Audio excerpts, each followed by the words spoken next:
সম্পর্ক বিচ্ছেদ বা রিলেশনশিপ ব্রেকআপ সবার জন্য কষ্টের, বাট যে সম্পর্কগুলো একটা একপাক্ষিক বা একতরফা রিজেকশন দিয়ে শেষ হয় সেই সম্পর্কগুলো বা সেই বিচ্ছেদগুলো মেনে নেওয়া কিন্তু খুব কষ্টের, তাই না?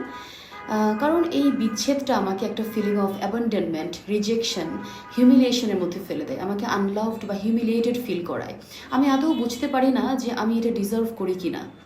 আমি কনসার্ন হয়ে যাই যে আমি তো কোনো ক্লোজার পেলাম না, কেন আমার সাথে এমনটা হলো।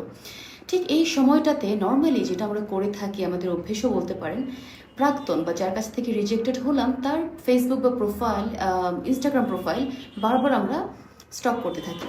তার সম্পর্কে আমাদের প্রচণ্ড জানার ইচ্ছে, ওকে আমাকে ছেড়ে ভালো আছে, ওর কি নতুন কোনো গার্লফ্রেন্ড হলো বা কোনো বয়ফ্রেন্ড হলো, বন্ধুদের কাছ থেকে খোঁজখবর নেই।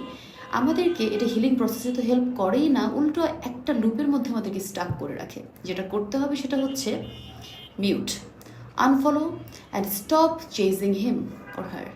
ঠিক আছে? He expects your tears but give him a full transformation. হিলিংয়ের থেকে বেটার কোনো রিভেঞ্জ তার জন্য আর হতে পারে না। So from today, stop stocking him or her. Alright?